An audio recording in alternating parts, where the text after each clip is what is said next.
If your hip shifts out to the side when you do exercise on one leg, climb stairs, or squat, the common advice is to work your hip abductor muscle group, especially your glute medius. But this is just one piece of the puzzle, and in this video, you'll learn the other pieces and how to put that puzzle together for balanced, pain-free hips. If your hips shift, it's a clear sign that some muscles aren't doing their jobs, and a term known as hip joint instability is either present or on its way. Hip joint instability is when the head of the femur, this is the thigh bone, and the head of the femur is like a ball, isn't secured in its socket. This is on your pelvis here. This could be due to structural factors like bone shape or bony size, also ligamentous and capsular factors, and active muscular support. Research shows that a diagnosis of hip joint instability can lead to degeneration of the articular cartilage of the hip, which can lead to the need for a hip replacement in the future. So how can we avoid this? Well, if you have bony abnormalities that result in a shallower hip joint socket, or your ligaments have either become looser and more lax over time, or that's just the way you're born with hypermobility, you can't do a lot to those factors. But what you can address is your active muscular support, ensuring that the muscles are on through your full range of motion, through whatever movements that you need to do to support your hip and to keep that head of the femur secured in the socket as you move around. And that's what we're going to go through and what I'm going to teach you with the exercises that we're doing today. The first exercise we're going through is active self-myofascial release for the quadratus lumborum and erector spinae. What are those muscles? They're muscles that are found on the side of the spine, and the QL, the quadratus lumborum, is deep, whereas the erector spinae are superficial. So these muscles often overwork because the glute medius and the hip abductor muscles aren't doing their jobs to keep the pelvis stable. So something else has to come in, and these muscles put their hands up and say, hey, I can help out. But over time, because they're not designed for this job, they get easily overworked, and then they can become taut, and then become weak, and then they can not do their jobs properly, and that's where you run into pain and that feeling of tightness and achiness. So we're going to release those muscles first so that we can get the glute medius working properly. What I've got is a massage ball. Search on Amazon. You could use a baseball. Baseball might be a little big, or a lacrosse ball. And we want to place it not right on the spine, but to the side. And we'll start down low just above the pelvis. So we're getting into this muscular area. So this technique requires you to breathe a lot and relax your body, because what will happen is you'll tense up because it's uncomfortable, and then you won't be able to get the release in the muscles that we're after. So we get on there and we settle down and relax. Keep my feet flat on the ground, knees bent. And we're going to add a little bit of movement here. So what we're doing is posterior pelvic tilt, so rotating. We're not doing a hip bridge because we're keeping the pressure on the ball. So posterior pelvic tilt, get up to the top, breathe, and try to melt those muscles over the ball. And then relax and melt the muscles over the ball again. Exhale. And then we're going to slide up a little bit and do the same thing. Posterior pelvic tilt. Inhale on the way up, and then exhale and try to really relax those muscles.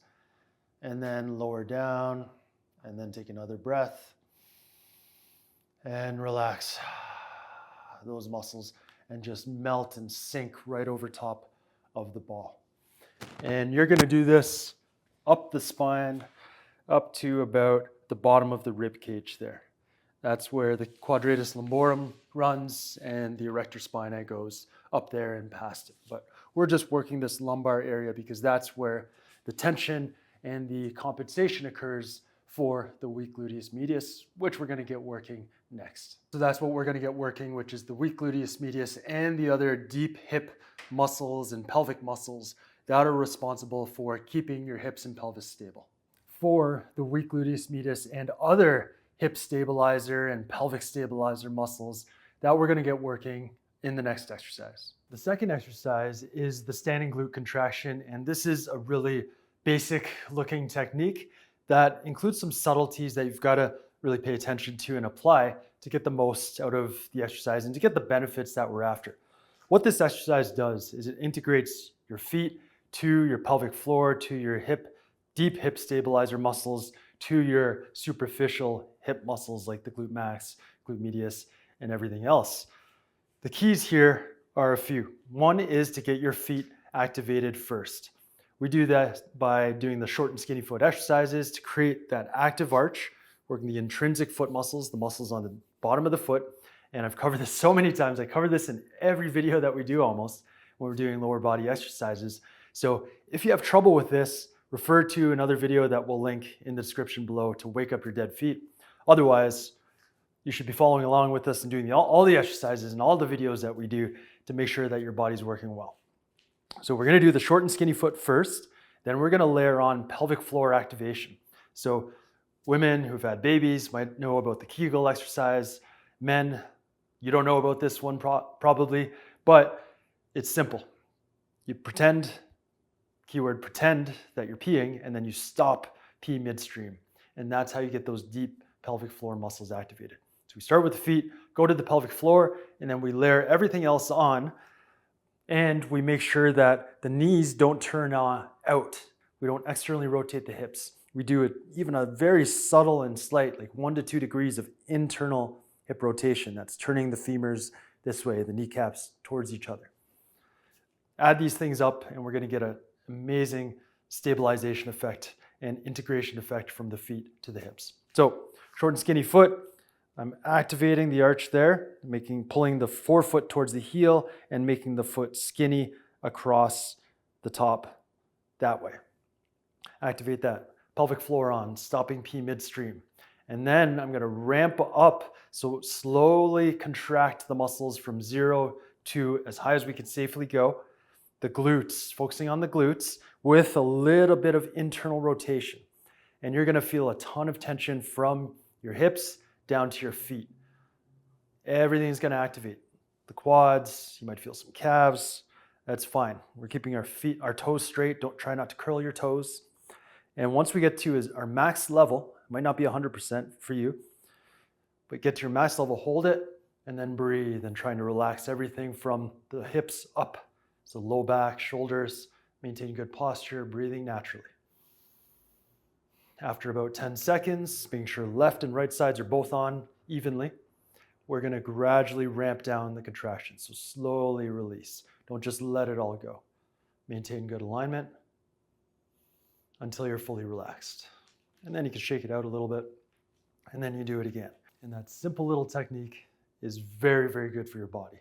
It wakes everything up and creates that stabilizing, solid activation pattern here where we've got the feet on, we've got the thigh muscles on, we've got the deep pelvic muscles on, we've got the deep hip muscles on, and we've got the superficial muscles on. So it gets everything going and teaches your body how to wake everything up so that we can integrate them into movement patterns, which we're doing next. The third exercise to fix your hip shift is the lateral hip hinge. And the benefit of this exercise is we're going to work stability in this frontal plane of motion, which is where the hip shift occurs, and we're working the muscles on both sides of the hips, the glute medius and the hip abductors and the hip adductors through their full ranges of motion. So this is a great technique and it's challenging. You'll need a wall for some balance here. And we're going to go on one foot to start. I'm going to start on my right side, and I've got the active arch. So that short and skinny foot's going again. Good posture. And what I'm doing is I'm letting myself fall over to the side, but controlling with the hip muscles. The foot stays on, so I'm contracting the glutes. Think of just fire in your butt muscles. That's going to help get the abductors on and the adductors on. Holding there for just a couple seconds, and then slowly I'm going to the other side and leaning over, keeping the foot planted on the ground, solid, keeping the muscles active. I'm not just stretching and shifting my hips out, but my muscles are on here. Now the hip abductors are stretched, and now I'm going to switch over again, contracting the muscles here. They're shortening, they're on, and they're working through that full range of motion. I'm not trying to lift this leg up too high, just keeping it elevated. But you can see this angle changes of the hip in this frontal plane of motion. The key is trying to keep the muscles on from the feet to the hips, going back and forth, pushing out, keeping the foot planted. I'm not rolling on either side of the foot, controlling the movement through the full range of motion. That's the key. I'm not just passively hanging out there and stretching the muscles. I'm contracting the muscles, shortening the hip abductors here, and then I'm keeping them on, going through an eccentric contraction, still keeping that contraction. Now they're lengthened. And what that's doing is we're retraining the muscle to contract and to work through its full range of motion when it's stretched and when it's shortened. And this is what we need. This is one of the missing pieces that we don't get with just standard exercises. We get some hip abduction stuff, side lying, leg raises, or wrap a band around the ankle and do this stuff. But we don't get that closed chain stabilization where the foot is on the ground and these muscles are working through their full range of motion. That's the key, because the hip shifts when this foot plants and we're balancing on one leg and the hip shoots out to the side. So we've got to teach it in the pattern that it needs to work. And that's what this exercise is doing. The fourth and final exercise is another one of our unique techniques that integrates and trains the movement pattern that you need to avoid this hip shift. Not just the isolated muscles, but the integrated pattern from feet up to the hips, up to the spine and your postural alignment. We call it the PM clamshell. It's actually not a great name for this exercise, but I just thought of that on the spot when I came up with it. What you're doing is you're lining up against the wall, and we want our shoulder just touching the wall and our foot just in the natural position where it would be if we were just standing up straight. So my shoulder's just touching the wall, foot's in alignment and straight up and down underneath my hips. From here, I'm going to bring my leg that's closest to the wall up and just bend the knee here. And then I've got, again, that active arch is on. I'm training that. And we don't need to think about it all the time, but we need to think about it when we're training it. And then it'll unconsciously, after we've repeated the movement pattern over and over and over, unconsciously it'll work as you're walking and running and doing your thing. But during the exercise, you got to be 100% focused and attentive to it. So active arch is on, arm is up here, leg is back here. From here, I'm going to do a single leg squat.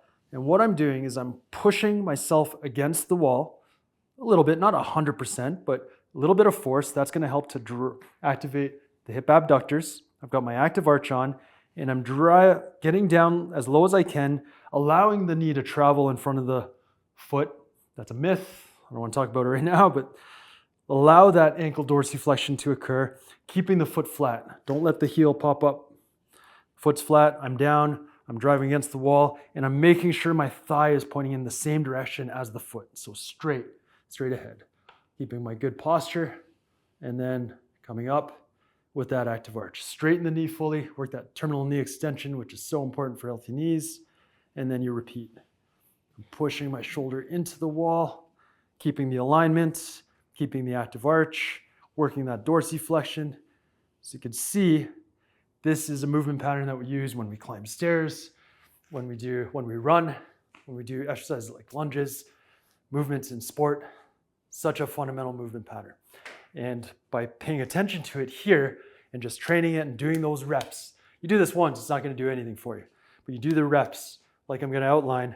This is how you train that movement pattern so your body uses it in the future. To summarize the exercises, sets, and reps, we started with active self-myofascial release for the quadratus lumborum and erector spinae. Do 1 to 2 minutes per side. Next, we went to the standing glute contraction. Perform this exercise for 1 set of 3 reps, holding for 10 seconds, remembering to ramp up and down. Next, we did the lateral hip hinge. Do this for 2 to 3 sets of 4 to 6 reps per side.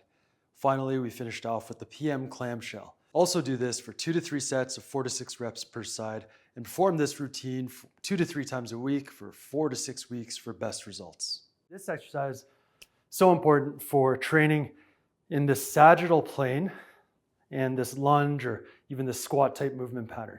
The previous exercise, the lateral hip hinge, trained in this frontal plane of motion, but that was to work the function of the muscle. training it to work and be strong through its full range of motion, the muscles that are responsible for the hip shift. And it's not just the glute medius, it's the feet, it's the pelvic floor, deep hip muscles, it's the adductors. They have to be strong and work synergistically with the hip abductors to stabilize the hip in this plane of motion. So there's more than just this. And I'm sure you understand that by now. So if you like that video, let us know. Make sure you're subscribed. And like I said, we've got other videos here on YouTube on the feet. So important to wake up your dead feet. This video here, got some more glute medius exercises that are great right here. And if you like this approach and you've got some hip pain and you want to deal with it in a comprehensive fashion, follow our hip pain solution program. It's got 40 plus exercises, but more importantly, it's designed in a progressive fashion that walks you step by step in a time efficient manner to get you to the end goal, which is pain-free hips.